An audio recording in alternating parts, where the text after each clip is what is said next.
আমি যখন ঘুমের মধ্যে আধঘুম অবস্থায় শুয়েছিলাম, তখন হঠাৎ করে লক্ষ্য করলাম কেউ যেন আমার সাথে খারাপ কিছু করার চেষ্টা করছে। তারপরেও আমি ঘুমের ভান করে পড়ে রইলাম।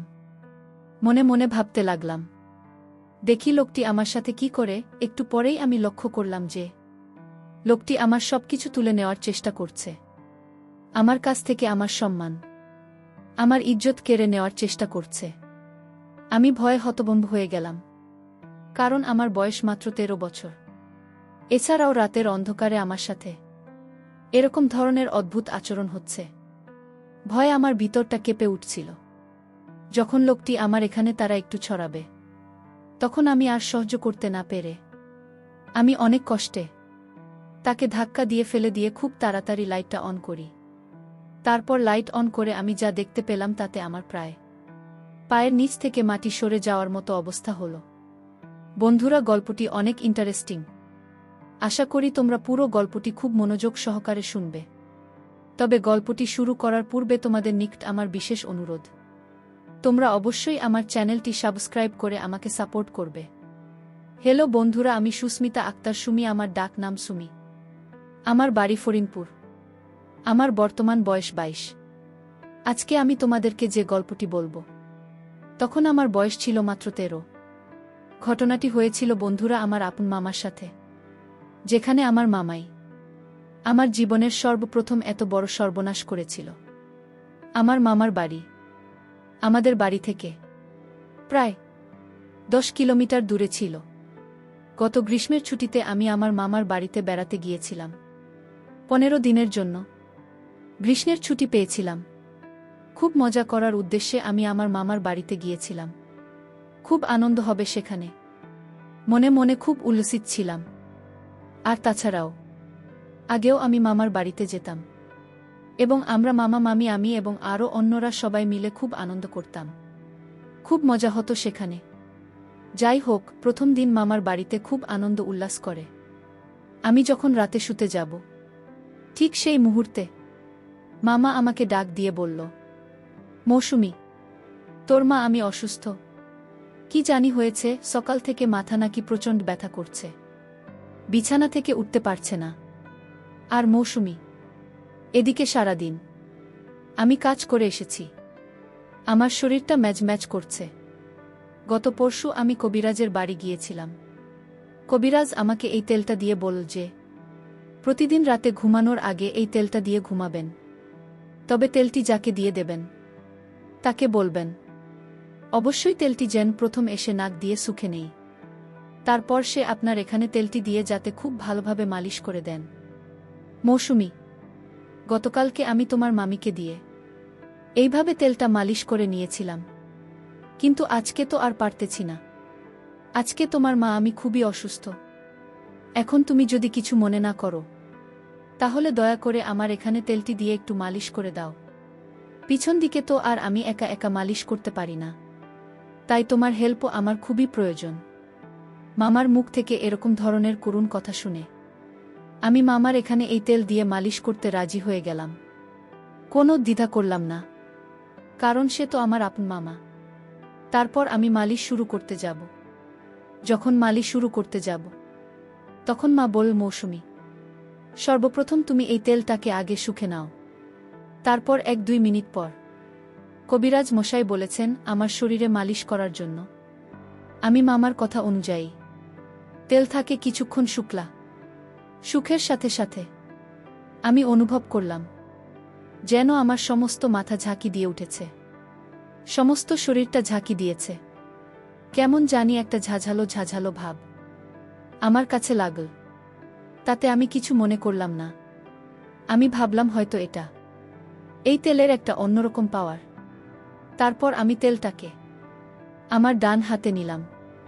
তারপর মামার পিছনের দিক থেকে যে জায়গায় ব্যথা অনুভব করে সে জায়গায় দিতে শুরু করলাম। মামা খুব আরাম পাচ্ছিল মনে হচ্ছে আর বলছিল, মৌসুমি, তুই তো খুব ভালো করে মালিশ করতে পারিস। এত সুন্দর মালিশ তুই শিখেছিস কোথা থেকে? আমি বললাম, মামা, আমার বাবারও এরকম ধরনের ব্যথা করত। ছোটবেলায় আমি বাবাকে এভাবে মালিশ করে দিতাম আর বাবাও খুব আরাম পেতে বাবার কাছ থেকে মূলত এরকম সুন্দর করে মালিশ দেওয়া শিখেছি। মামা আমার কথা শুনে মুচকি হাসি দিল আর বল, তাই? আচ্ছা ঠিক আছে মা, তাহলে আমাকে একটু ভালো করে মালিশ দাও, আমি তোমার মালিশ পেয়ে খুব আরাম পাচ্ছি। একেবারে চোখে ঘুম চলে আসছে মামার মুখ থেকে এরকম ধরনের প্রশংসা শুনে। আমি খুব আনন্দ পেয়েছিলাম আর মামার এখানে মালিশ দেওয়ার জন্য খুব আগ্রহী হয়ে যাচ্ছিলাম, কারণ মামা আমার খুব প্রশংসা করছিল। বন্ধুরা, তোমাদেরকে একটি কথা বলে রাখি, মেয়েদেরকে কোনো কাজে যদি প্রশংসা করা হয় তাহলে সেই কাজে কিন্তু মেয়েদের আগ্রহ অনেকটা বেড়ে যায়। আমার অবস্থাও ঠিক সেরকমই হয়েছিল। মামার মুখ থেকে প্রশংসা আরও বেশি পাওয়ার জন্য মা আমাকে খুব ভালোভাবে মালিশ দিতে শুরু করলাম। এভাবে আমাকে প্রায় 10-15 মিনিট মালিশ দেওয়ার পর আমার কেমন জানি লাগছিল, মাথাটা কেমন জানি আমার হঠাৎ করে ঘুরে যাচ্ছিল। বুঝতে পারলাম না কি হচ্ছে। মাথাটা 2-3টা চক্কর মেরে উঠতেই আমি মামার এখানে শুয়ে পড়লাম। তারপর আর কি হলো বন্ধুরা, আমার কোনো হুঁশ ছিল না। কিন্তু এটা যে মামার একটা বড় রকমের চক্রান্ত ছিল তা আমি বুঝতে পারি নাই। এই তেলের মধ্যে হয়তো এমন কিছু মিশিয়েছিল যে কারণে 10-15 মিনিট পর আমি এভাবে পড়ে গেলাম। আর সকালে ঘুম থেকে উঠে দেখি আমার সব কিছু এলোমেলো অবস্থায় পড়ে রয়েছে। মনে হচ্ছে কেউ আমার সাথে ভয়ঙ্কর কোনো কিছু করেছে। আর আমার নিম্নাংশের অবস্থা একেবারে খারাপ হয়ে গেছে। আমি বুঝতে পারছি না তখন কি করব। হঠাৎ করে এরকম অবস্থা কি করে হলো? যাই হোক, মামা আমাকে খুব আদর করত, আমাকে খুব ভালোবাসে ছোটবেলা থেকেই। কিন্তু মামাকে তো আমি কখনো সন্দেহ করতে পারি না। সে তো আমার বাবার সমতুল্য। আমার বাবার চাইতেও আমার মামা আমাকে অনেক বেশি আদর করতে। আর সবচেয়ে বড় কথা হলো, আমি যখন মামাকে তেল দিতে গিয়েছিলাম, অর্থাৎ মালিশ করতে গিয়েছিলাম, তখন আমার মনে হচ্ছিল আমি মামাকে মালিশ দিচ্ছি। কিন্তু সকালে ঘুম থেকে উঠে দেখি আমি আমার রুমে শুয়ে আছি, কিন্তু মামা মামার রুমে শুয়ে আছে। সকালে ঘুম থেকে উঠে আমি সঠিকটা আন্দাজ করতে পারছিলাম না, মনে করতে পারছিলাম না রাতে ঘুমানোর পূর্বে আমার সাথে কি হয়েছিল, আমি সেটা ভুলে গিয়েছিলাম। আর তাছাড়া ও আমার বয়স ছিল খুবই কম, মাত্র 13 বছরের মাথায় আমার এত কিছু বোঝার ক্ষমতাও ছিল না। আমার মামার বাড়িতে আমি প্রায় 15 দিন থেকেছিলাম। 15 দিনের মধ্যে আমার সাথে 15 দিনই এরকম ধরনের অনাকাঙ্ক্ষিত ঘটনা ঘটেছে, যা আমি কখনো কল্পনাও করতে পারি নাই। প্রথম দিন তো আমি ভেবেছিলাম হয়তো আমি সেটা কোনো দুঃস্বপ্ন দেখেছি, বা রাতের বেলায় আমার স্বপ্নে কিছু হয়েছে, যে কারণেই আমার এই অবস্থা হয়েছে। কিন্তু দ্বিতীয় দিনেও আমি দেখলাম আমার একই অবস্থা। আর মা আমি আস্তে আস্তে তার শরীর আরও অসুস্থ হয়ে পড়ল। কিন্তু প্রতিদিনই মামা আমাকে দিয়ে এভাবে প্রথমে মালিশ করানোর নামে এই তেল তাকে শুকাতে। তারপর কিছুক্ষণ পরে আমি হুঁশ হারিয়ে ফেলতাম, আর কিছুই বুঝতে পারতাম না। তারপর আমার সাথে অদ্ভুত ধরনের কিছু হতো। আমি সকালে কিছু বলতে পারতাম না, মনে করতে পারতাম না। শুধু এটুকুই বুঝতে পারতাম যে রাতে কেউ আমার সাথে খুব বাজে আচরণ করেছে, তা আমার এলোমেলো অবস্থা দেখে খুব ভালোভাবে বোঝা যাচ্ছে। মামার বাড়িতে বেড়াতে যাওয়ার প্রায় 10 দিন হয়ে গেল। প্রতিদিন আমি এভাবে মামাকে তেল মালিশ করতে যাই। তারপর আমার হুঁশ চলে যায়। তারপর আমার সাথে কি হয় আমি কিছুই বুঝতে পারি না। বিষয়টা নিয়ে আমি খুব চিন্তায় পড়ে গেলাম। কি করা যায়? আর তখন তো আমি খুব ছোট ছিলাম। সকালে প্রতিদিন ঘুম থেকে উঠে দেখি আমার অবস্থা একেবারে খারাপ। আমার সব কিছু এলোমেলো হয়ে আছে। মনে হচ্ছে কেউ আমার সাথে খুব বাজে আচরণ করে। প্রতিদিন কি আমার সাথে এরকম ধরনের বাজে আচরণ করে? আমি কিছুই বুঝতে পারছিলাম না। কি করব ভেবে কোনো কিছু পাচ্ছিলাম না। হঠাৎ করে আমার মাথায় একটি বুদ্ধি আসলো। আজকে আমি দেখব কে আমার সাথে এরকম করে, কার এত বড় দুঃসাহস। আর তাছাড়া মামার বাড়িতে মামিমা মা আর আমি ছাড়া অন্য কেউ তো নাই। তাহলে আমার সাথে কি এরকম আচরণ করে? আমি তো কোনো কিছু ভেবে পাচ্ছিলাম না। আর মামা আমার সাথে এরকম আচরণ করবে তা তো আমি কোনোদিন কল্পনাও করতে পারিনি। চিন্তা করলাম আজকে যেভাবেই হোক এর রহস্য আমাকে খুঁজে বের করতে হবে, জানতে হবে কে আমার সাথে প্রতিদিন এরকম ধরনের আচরণ করে। পরের দিন রাতের বেলায় মামা যখন আমাকে ডাকল তার এখানে তেল দিয়ে মালিশ দিয়ে দেওয়ার জন্য, তারপর মামা যখন বলল তেলটা আগে শুকে নিতাম, আমি একটা টেকনিক কাটিয়ে আমার নাকের ভেতরে তোলা ফিটিং করে দিলাম। এমনভাবে তোলা লাগিয়েছিলাম যাতে এই ওষুধের যে পাওয়ার, ওষুধের ক্ষমতা, সেটা আমার নাকের ভিতর দিয়ে কখনো আমার ভিতরে না যেতে পারে। আর যদি না যেতে পারে, তাহলে আমি আর অজ্ঞান হব না। তাহলে আমি বুঝতে পারব প্রতিদিন কি আমার সাথে এরকম ধরনের নোংরামি আর বাজে আচরণে মেতে ওঠে। মনের মধ্যে কিছুটা ক্রোধ, কে আমার অগোচরে সে আমার এত বড় সর্বনাশ করছে। পরিকল্পনা অনুযায়ী আমি আমার কাজ করতে লাগলাম। কিন্তু সে দিন যখন মামার এখানে তেল দিয়ে মালিশ করতে যায়, তখন আর আমি অজ্ঞান হইনি। কারণ এই তেলের মধ্যে যে প্রয়োজনটা ছিল, সেটা আমার এখানে ইফেক্ট করতে পারে নাই। তারপরেও আমি পূর্বের মতো ভান ধরে পড়ে রইলাম। কিছুক্ষণ পর দেখলাম মামা আমাকে শুইয়ে আস্তে আস্তে তার রুমে চলে গেল। আমি অবাক হতে লাগলাম যে মামা তো আমার এখান থেকে আমাকে সুন্দর করে শুইয়ে তারপর চলে গেল। তাহলে সকালে ঘুম থেকে উঠে আমার এরকম অবস্থা হয় কেন? ভাবলাম আজকে সারা রাত সজাগ থাক, দেখব আমার সাথে কি হয়। চিন্তা করতে করতে কোনো ঘুম আসছিল না।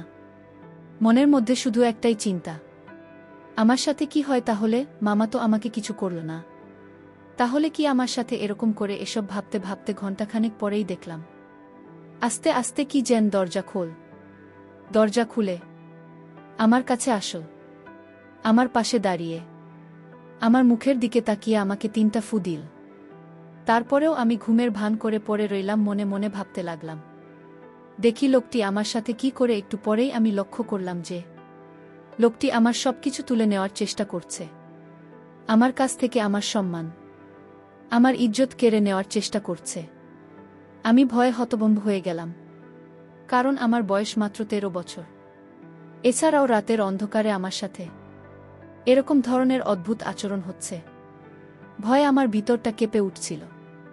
যখন লোকটি আমার এখানে তারা একটু ছড়াবে, তখন আমি আর সহ্য করতে না পেরে আমি অনেক কষ্টে তাকে ধাক্কা দিয়ে ফেলে দিয়ে খুব তাড়াতাড়ি লাইটটা অন করি। লাইটটা অন করার সাথে সাথে আমি যা দেখলাম, তাতে আমার 2 চোখ মুছে গেল।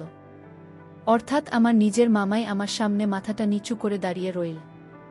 আমি রাগে ক্রোধে আমাকে খুব তিরস্কার করতে শুরু করলাম, আর খুব দুঃখ প্রকাশ করলাম, আর বলতে লাগলাম, মামা তুমি আমার আপন মায়ের ভাই, অথচ তুমি আমার সাথে এই কাজটি করবে, তা আমি কল্পনাই করতে পারি না।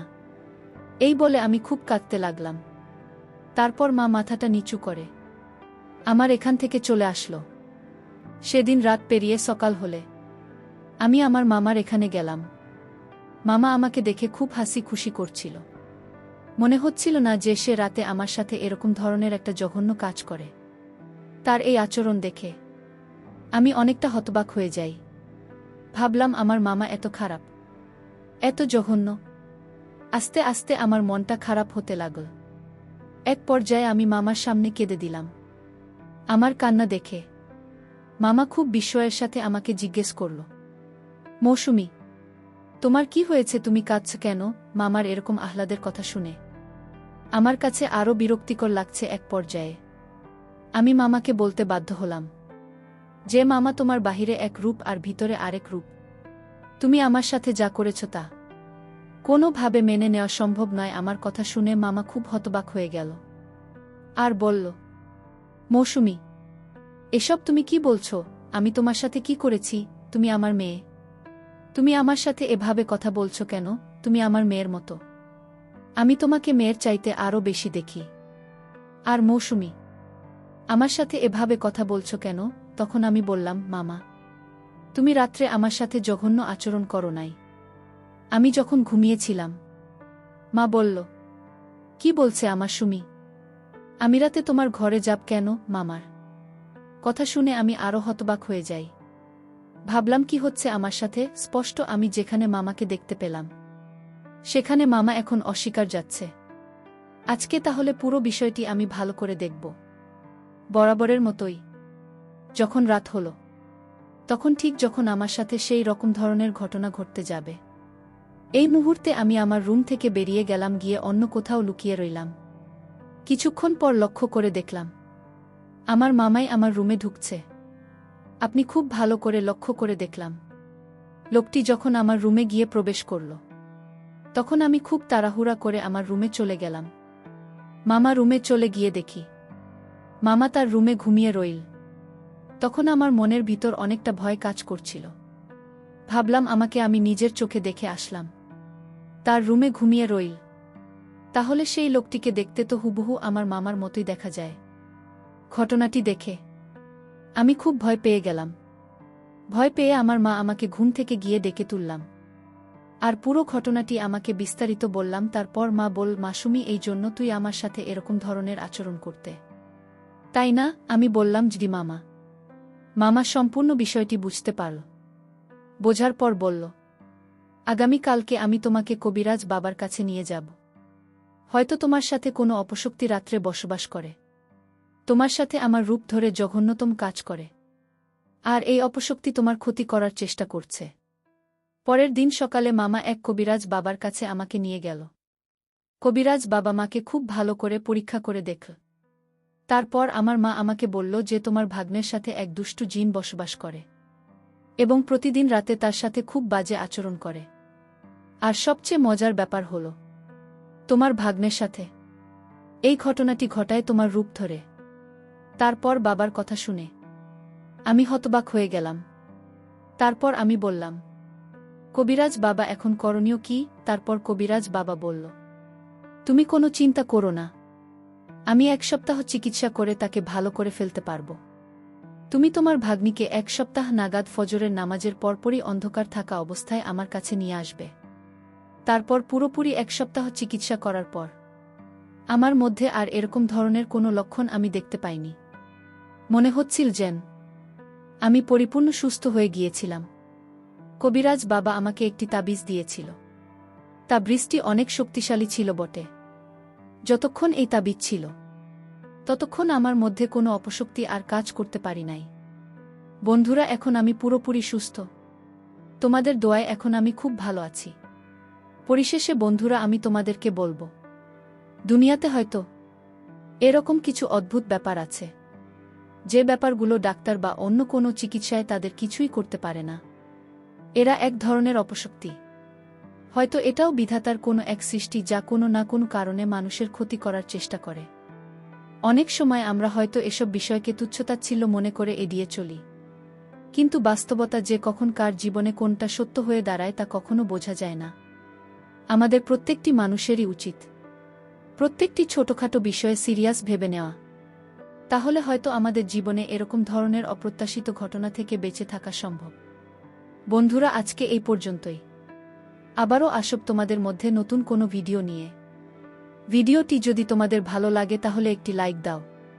প্রতিদিন আমি তোমাদেরকে একটা করে নতুন গল্প উপহার দিব, তাই তোমাদেরকে অনুরোধ করে বলছি, তোমরা যদি এরকম ধরনের ইন্টারেস্টিং গল্প পেতে চাও, তাহলে দয়া করে আমার চ্যানেলটি সাবস্ক্রাইব করো। পরিশেষে তোমাদের সকলের সুস্বাস্থ্য কামনা করি। ভিডিওটি দেখার জন্য তোমাদের সকলকে অসংখ্য ধন্যবাদ।